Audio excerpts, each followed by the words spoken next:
دا د لښکرګاه ښار اړوند د بولاک معلمین په نامه هغه ابتدایي ښوونځی دی چې یو وخت یې دغه زده کوونکي تر شنه اسمان لاندې ناست وه. خو د پوهنې وزارت او یو شمېر خیریه مؤسسو په مرسته دغه ودانۍ جوړه سوې ده چې اوس پکښې زده کوونکي خپلې زده کړې په ښه ډول ترسره کوي.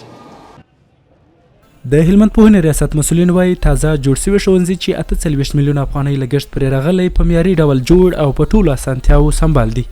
دوی زیاتوي چې د دغو ودانیو په جوړېدو سره به سلګونه زده کوونکي له مناسبو درسي خونو او خوندي چاپیریال څخه برخمن سي.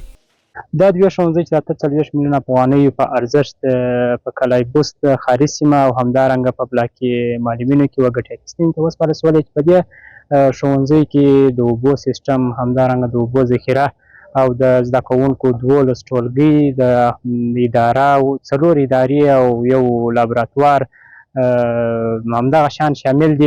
سولري سیسټم په مکمل ډول شامل دی چې په هغه کې د پکو سیسټم هم شامل دی. د یادو ښوونځیو ښوونکي د دغې پروژې له عملي کېدو خوښي څرګندوي او دا د پوهنې د ودې پر لور یو مهم ګام بولي.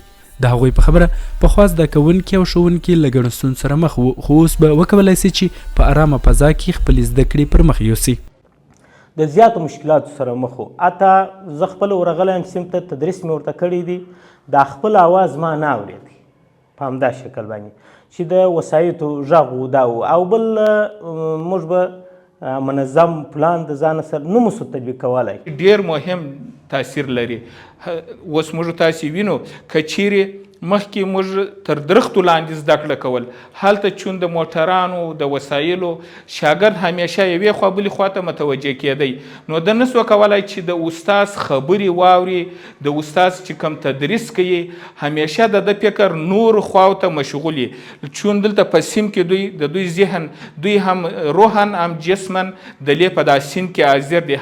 زده کوونکي هم د نوو ښوونځیو له جوړېدو خوښ دي. هغوی وایي چې مخکې په نامناسبو شرایطو زده کړې کولې، خو اوس ورته د ښه درسي چاپیریال برابر سوی او دا چاره به د دوی پر زده کړیز بهیر ښه اغېز ولري. موږ مخکې تشنابونه نه درلودله، میزونه مو نه درلودله، ودانۍ مو نه درلوده، درسو سره ډېر په تکلیف و. اوس چې دا موږ ته تشنابونه جوړ سوي دي او ودانۍ جوړه سوې ده، میزونه راوړه سوي دي، موږ ډېر راحت یو د درس سره.